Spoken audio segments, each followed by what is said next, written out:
And staying on the issue of population, the number of Victorians suffering dementia is expected to increase by half over the next decade.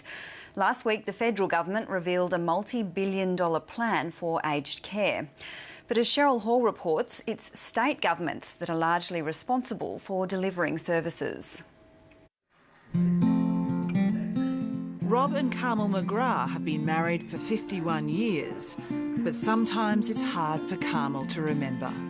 Did I get married? Because I don't remember getting married.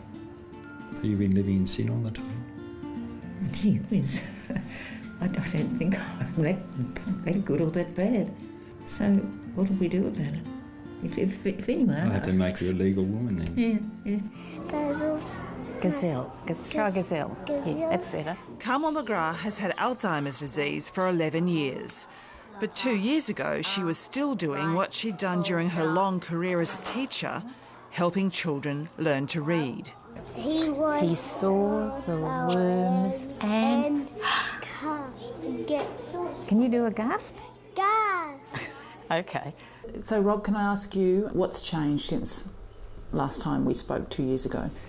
The short-term memory always had gone downhill at that stage, but the long-term memory's gone as well. I loved, what do you call it, reading when I was a child.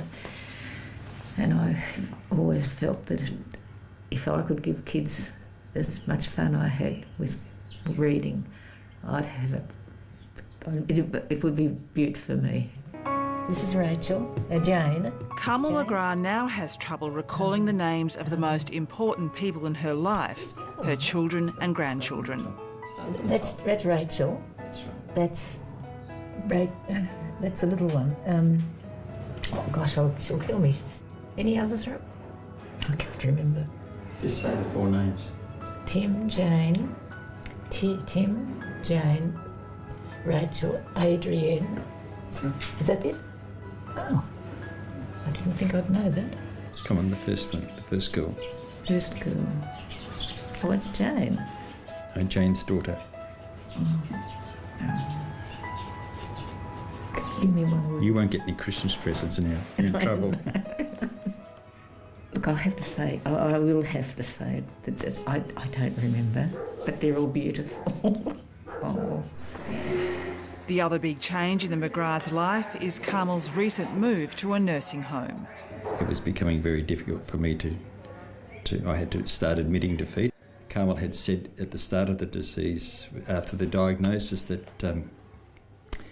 when it got to the stage where she didn't know me or where she couldn't care for her own personal needs, that was no matter what she said at the time, that's the time that she has to go into care and so forth. So we've strung that out as long as we could. New research by Alzheimer's Australia predicts that as the population ages, the number of people in Victoria suffering from dementia will grow rapidly. Dementia is the condition that will have the greatest social and economic impact of our time, and we need to be having a funding plan that's going to address that. In the next 10 years, the number of Victorians with dementia will increase by 50%.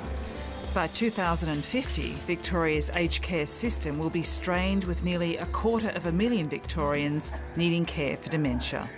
Just simple things, you couldn't cook without the danger of a terrible accident. You know, the hot plates or gas just left on, locking yourself out of the house, walking out and not being able to find your way back home again. Some of these things have happened, even with me being there.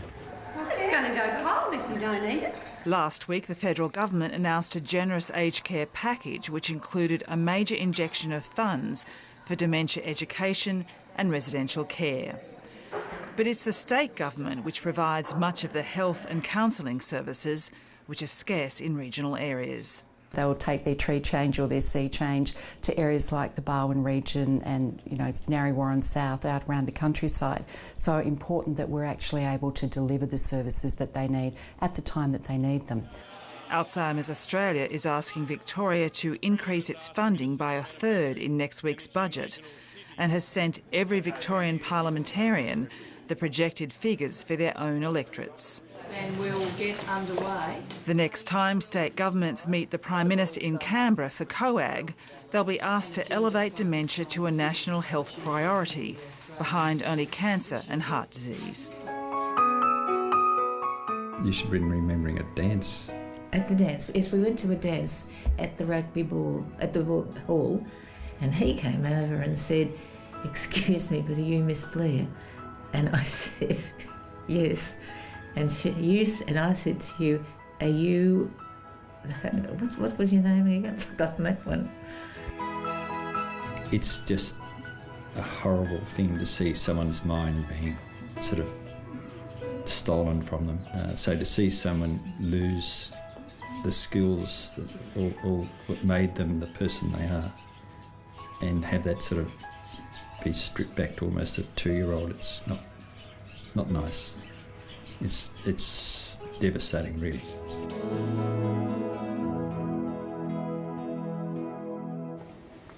Cheryl Hall with that report.